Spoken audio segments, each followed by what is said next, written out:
Everyone, welcome back to the Moonlighters Club and the Boston Ujima project coming together for yours, mine, and ours.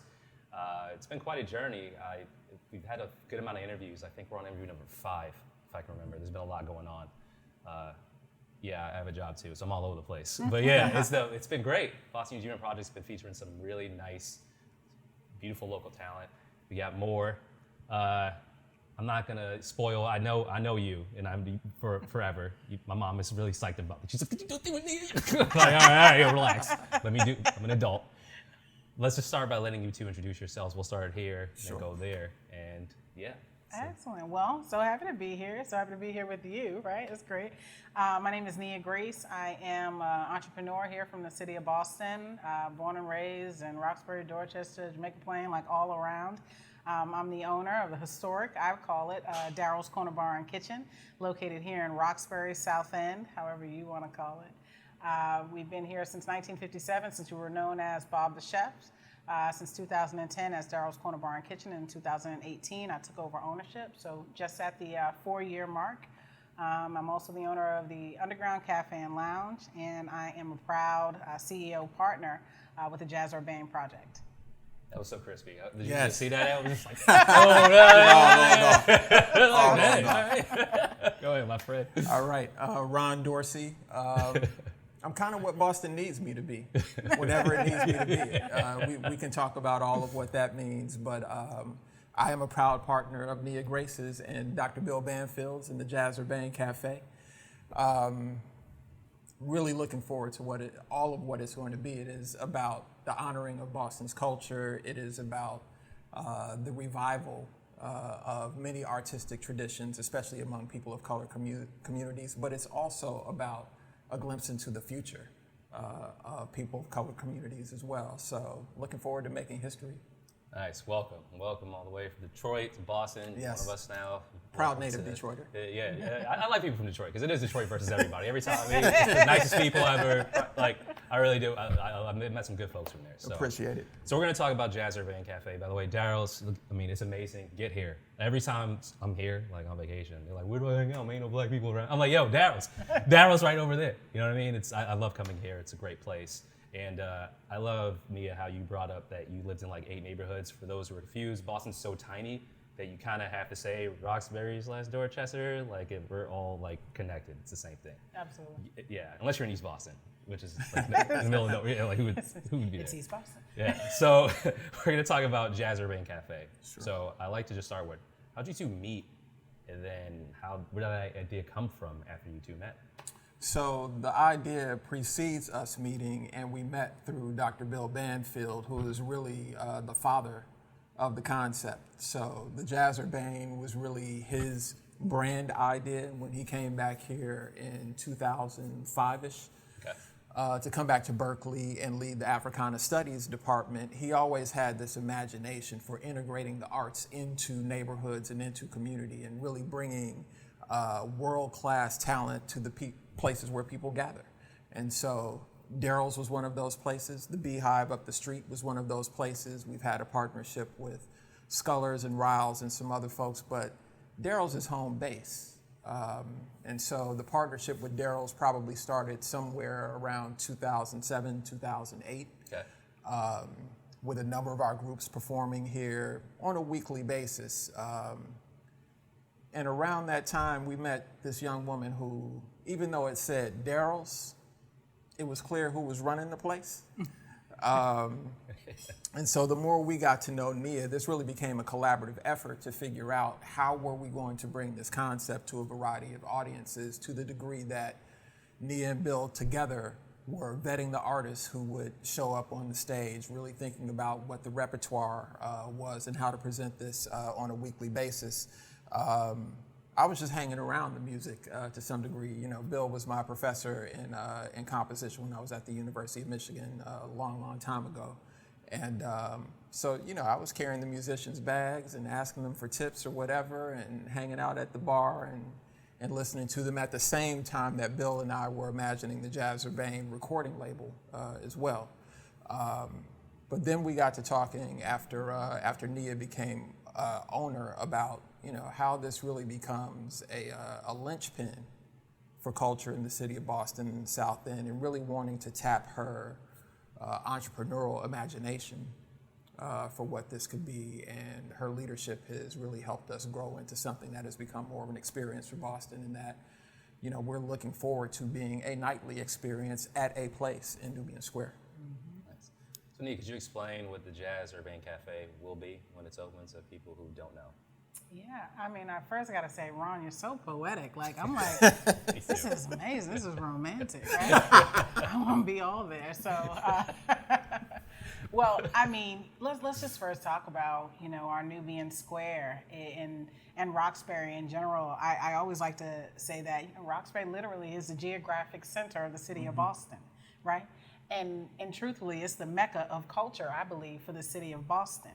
And it welcomes so many different diverse personalities and cultures and food and just entertainment sources, just in general, artists that are coming from Roxbury, historians, leaders that are coming and thriving and living in, and at some point in time just putting the stamp on Roxbury. I think, but what we start here in this literal edifice, and then what we're going to grow at Jazz Urbane is going to be, like us amplified by 100. So that's literally what I feel about. It's just going to be an explosion of all the things that we've been developing over the years coming out of Jazz Urbane, right? And that's me trying to be as poetic as Ron, maybe not, but you did a whole lot better. But really, what's that experience? We're talking about a unique but familiar dining experience. It'll be food that you're familiar with when you look at the items and the names, but it'll have, again, a more of a cultural and interesting twist on it. When you come in, it's going to be entertainment, but not something that they just carved out for us, but in fact, a stage made and built for this kind of platform of amplification for artists who are developing here in our city. For me, it's so often a shame that I know how many artists are going through Berkeley that leave here almost immediately. Why? Because there is no, they went from a smaller stage in their classroom to a slightly larger stage, maybe in the neighborhood, and then nothing intermediate and nothing even larger that would allow them to have a residency, have something to really cultivate their growth and maturity. And it's like, it's time for me to go because I've outgrown Boston. And so when I think about Jazz Urbane, it's that opportunity finally to have a little bit more of what we've been desiring.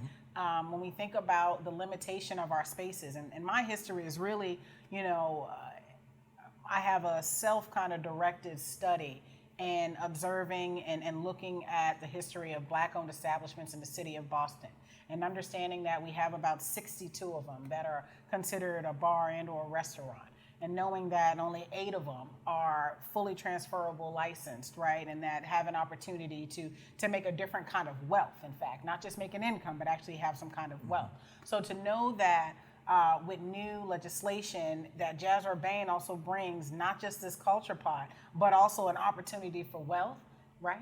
When we think about the Ujima project and when we think about the individuals that are going to be able to come and work a really good job, not a full-time job, a part-time job, but be able to come in, the Jazz Urbane to me is really just opportunity and the future.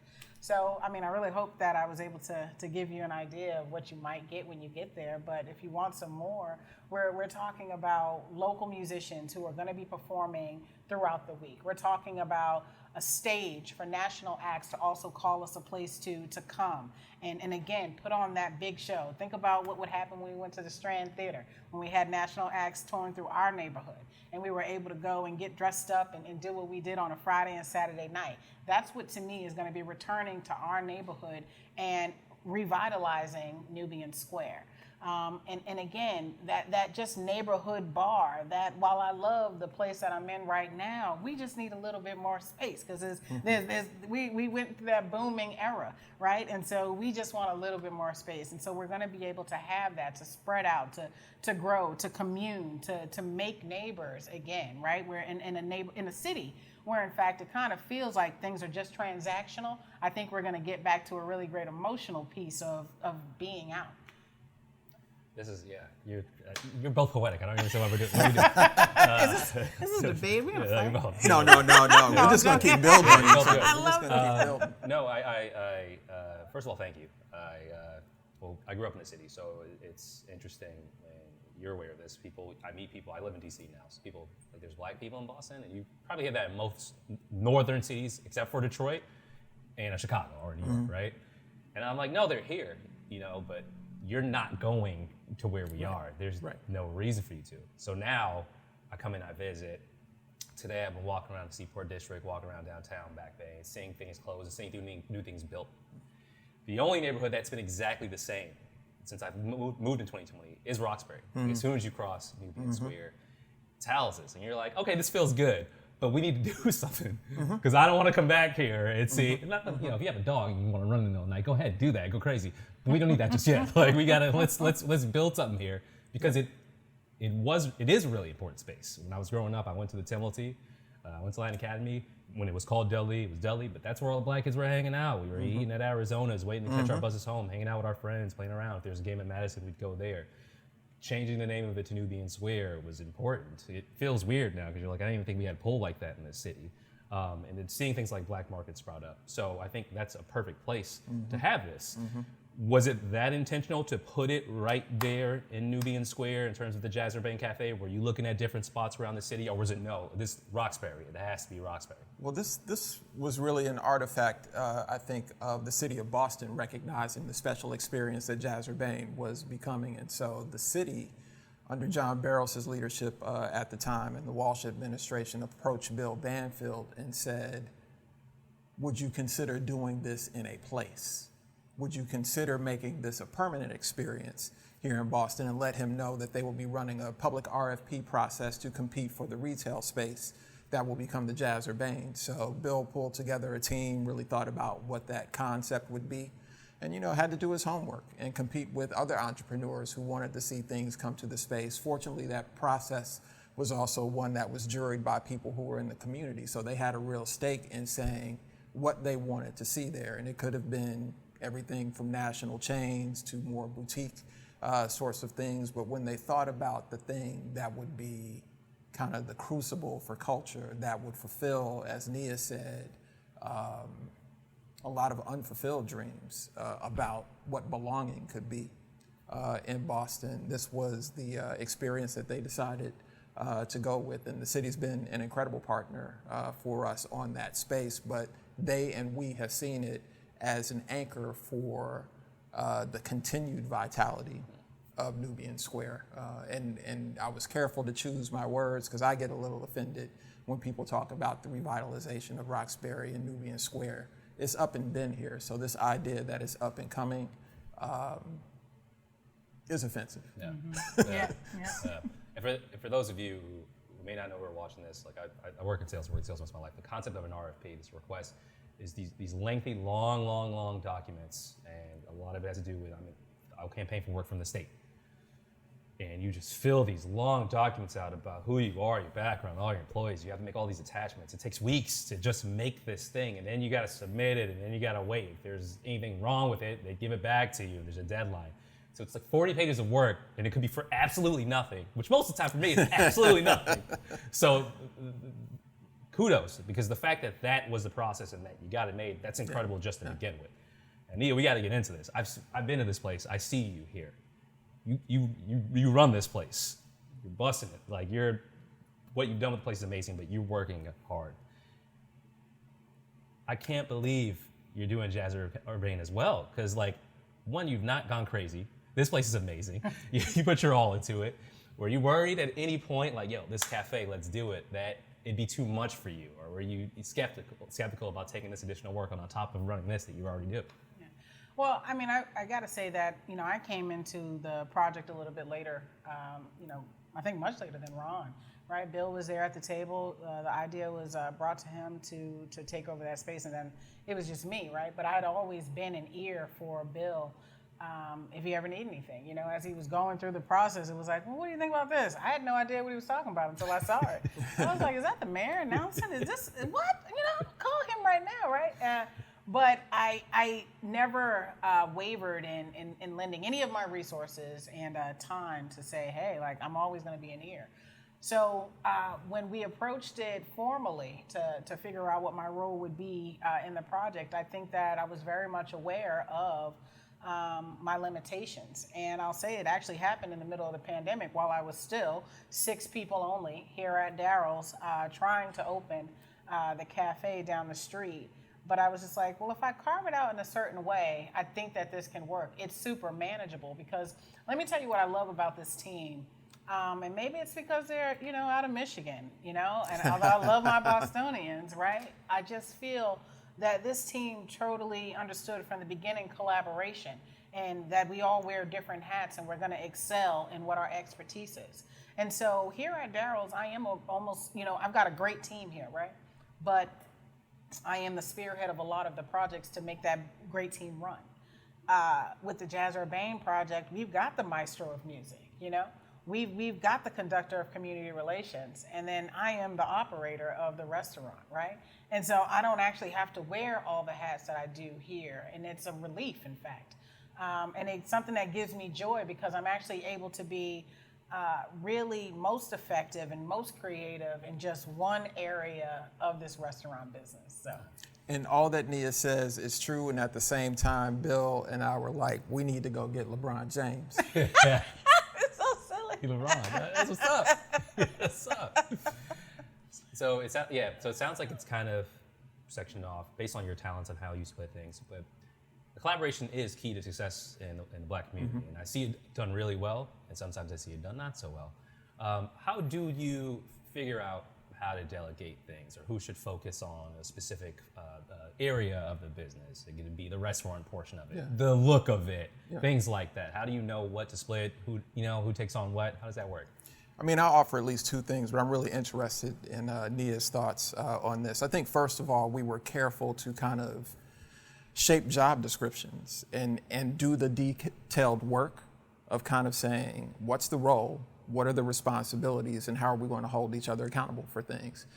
Because the project is dynamic, those things keep getting negotiated, but to start off with those agreements matters a lot.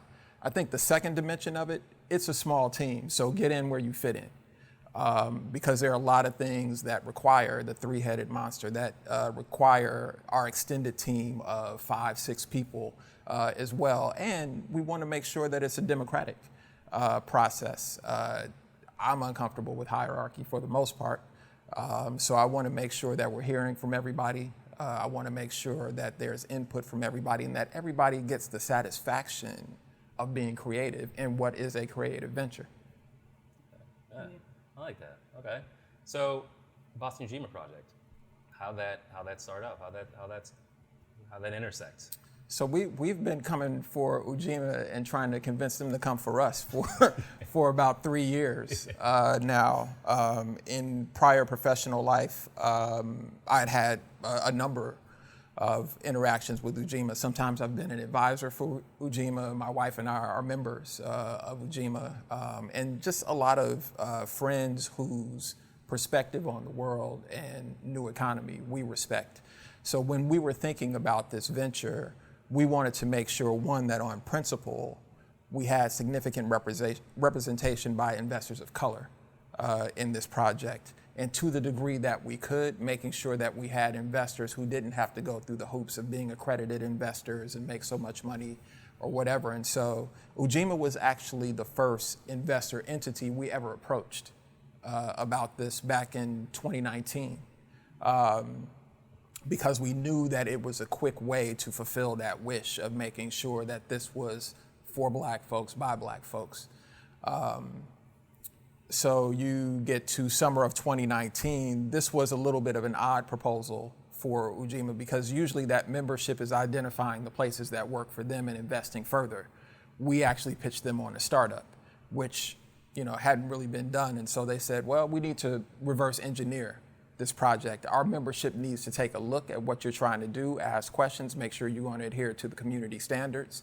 So we did a demonstration in the Nubian Square space of about 100 folks, 50 Ujima members, 50 Roxbury residents, just to get in the space and really whiteboard the concept of the project. We had food in the space. We had one of our bands, great night, because they ended with, if you can imagine this, harpist, saxophonist, drummer, bassist closing with Smells Like Teen Spirit.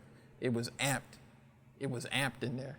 So it started to give the community an idea of what was to come. And so we were on the road to hopefully courting them as our first investor. And then the pandemic hit. But we made sure that we stayed in touch, let them know what progress we were making. We didn't stop our work. Our work just moved to a different, quieter phase until we could ride this out. But we knew that we did not want to move forward without the Ujima project. Nice. Yeah, Ujima's awesome. Great. I love everything they're doing. This is just perfect. The point you made about finding investors of color, that's something that scares me all the time, because I grew up listening to rap. So like my whole idea of black folks making it is you do something really well, and then some rich white dude with a suit is like, here's a check. And you're like, cool, 20 mil, baby, I made it. Yeah. But like I haven't, as a kid, you didn't really see too many alternative ways, you know. Then I started hearing words like grassroots and just community involvement and things like that. So I'm like, oh, okay, it's good to see that it's possible. It may not be as prevalent yet, but it happens. So it happens. We can do this. I think it's an important step for Boston to take. However large or small that investment is, to kind of say we can do and we can support the things that are important to us. I was looking through the, Ujima's big on principles, so I was looking through, and not just the investors of color, but community ownership was one that came up. What does that mean to you, especially Bostonian? I mean, you're one of us now. You still rep Detroit, but especially you know you're from here. You made a great mark. How important is the effect this has on the community to you? Well, I mean, I think that one of the biggest things about being a business owner is that you're supposed to be able to provide a service that has been called for or wanted, right?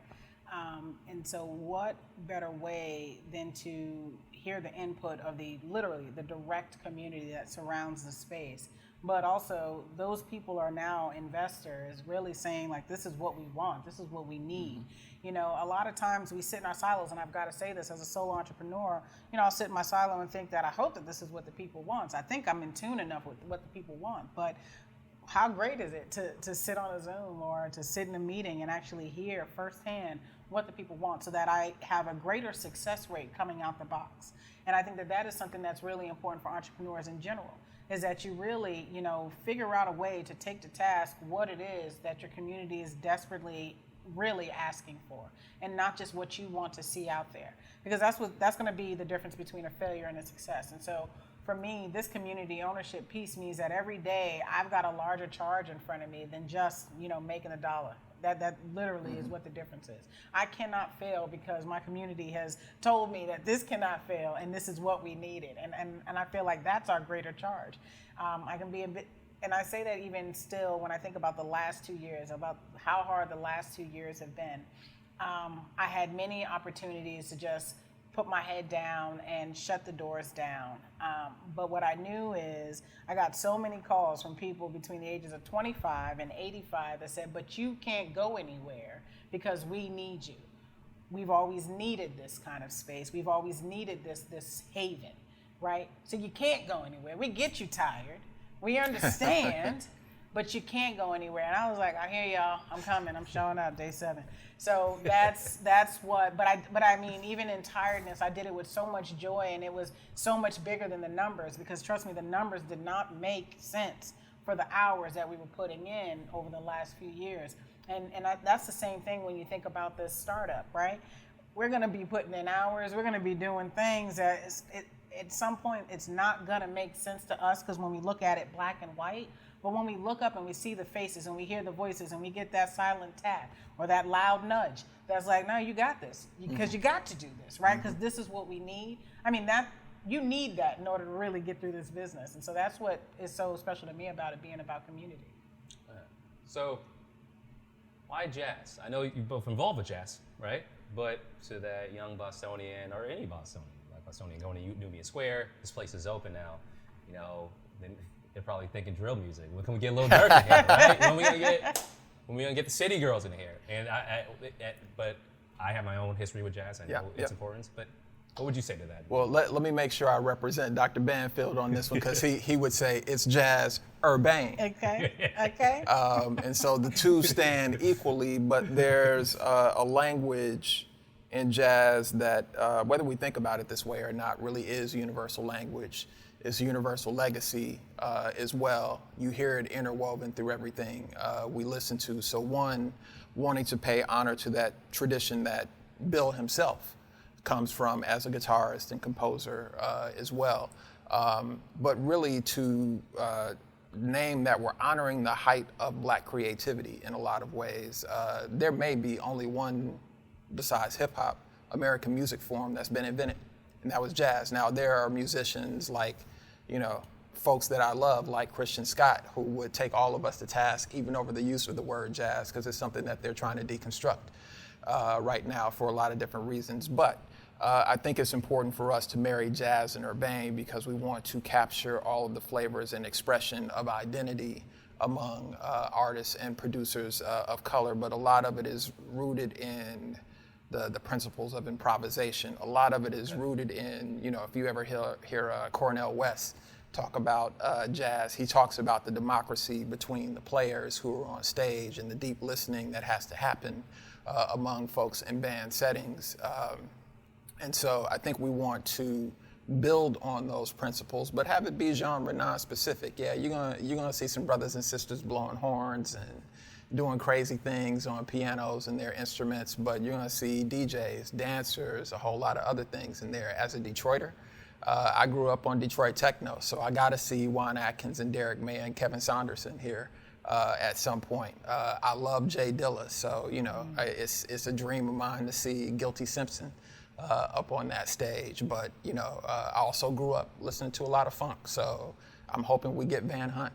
I'm hoping that we get sort of that extended Minneapolis family of folks, Stokely Williams and all those folks out of Princess Camp. So a lot of possibilities, but what we also want folks to understand is that, all those things we know and love and listen to, they live here in Boston. You may not know all the artists' names, but they're getting it. And they need a place that they can call home, and they need the right to be able to make livings as artists and not have to do 5 other things to support their passion. That was beautiful. You just dropped so many jewels. The number one is techno being like Detroit. Like growing up, I was like, I thought techno was from like Germany. Someone's like, nah, man, that's Detroit. I'm like, what? But I'm like, that's what Black folks do, man. Yes. I love music in general. I listen to Led Zeppelin, and there are times they're talking about I got to get to Chicago, and I'm like, Chicago? Why is he talking about Chicago? And my friend was like, probably because he stole these lyrics from a blues musician. Hey, from the there South, you go. Bro. There you go. It's like, yeah, it really is interconnected, and it is a cornerstone. So regardless of how things go, I think what you're doing is beautiful. The fact that you're here, whenever you get a chance to breathe, I know you got a lot going on. It's Wednesday. You got a lot happening. Thank you for telling me. Whatever you do, whatever happens from now on, it's great. It's great that you're here and you're doing something for us, and I think that's beautiful. So as of now, tentatively, this is coming 2023 or so, 2023. Yep, 2023. What advice could you give to anyone looking to start that business, but not just about the dollar? Everyone's trying to leave their mark on the community, especially Black folks. I want to do this for my city. I want to start this thing. I want to leave my mark. Maybe they're stuck. Maybe they haven't even started yet. What advice would you give them? I'll start with you, Nia. I think one of my most recently, my notes is patience, and really having patience, right? Patience to learn a process that you're not familiar with. Patience to get to know strategic partners and people that might help to grow you in the area that you're trying to be in. Patience when you're working a deal and you think it's straightforward, and it's not straightforward. Because I think a lot of the times that we're really in a rush to get to the end and get to the finish, the big vision that we've seen, that we don't really respect the process. And people say, I respect the process, and then they don't really respect the length of the process. Mm-hmm. And so when I say that more things for me in the last 5 years have grown out of patience and nothing else. Because if I was short with it to cut these things off, I would not be here at all. And I can bet you $1 just one. I bet you $1 that I would not have been here if I didn't have that. So. Nice. I think I would say two things. First of all, rigor. Rigor matters. Is paying attention to all the details, making sure the decimal point is not in the wrong place, making sure the glass is sitting on the table right. If you're building the app, making sure the code is solid, whatever. But it is the attention to detail and the rigor that it takes to do it 1, 2, and 3 times. I think the other thing is that despite the myths that we make about entrepreneurs as kind of these kind of singular heroes, and they look like Elon Musk and Henry Ford or whatever, this work is tribal. It's teamwork. It's about finding the folks who can match your passion for the thing that you want to do. It's about having the humility to know that you can't do it all. And respecting other people's talents and passion and their visions. Because, with Jazz Urbane, it really is becoming an additive and integrated vision. There's a version of this that Bill has had in his head for a long time, but it's morphing, it's changing, it's expanding because Nia and I are involved and other people are involved, and we're hearing from the community more. But it's that tribal nature of the work that's going to make it successful. Nice. Well, that was awesome. That was great. Iris is one of my favorite players ever, but I'm like, yeah, we actually should be practicing. Like, the small stuff matters. You know what I mean? You can wake up out of bed and be great, but having patience and doing the small things will make a difference. Believe me, I didn't want to do them ever. Like, it matters. It matters. So no, I love what you're all doing.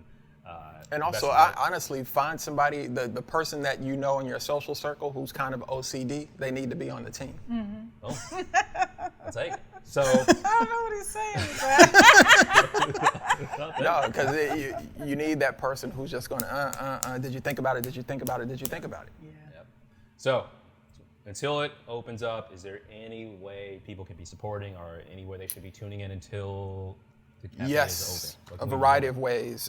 We are still fundraising for the project and looking forward to starting construction later this year. But if this is the investment opportunity for you, go to the Jazz Urbane website and our Get Involved page, and you can request information to invest.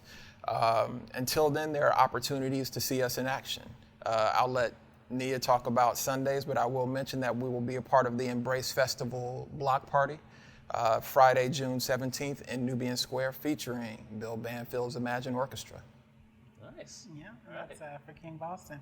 And every Sunday, or almost every Sunday, consecutively until we open up the Jazz Urbane Cafe, it's almost essentially where we started. We're back here to do Jazz Urbane Sundays. And so from 6 to 10 p.m., you can get our soul food, our great hospitality, and you can hear Teen Spirit with a jazz band, okay?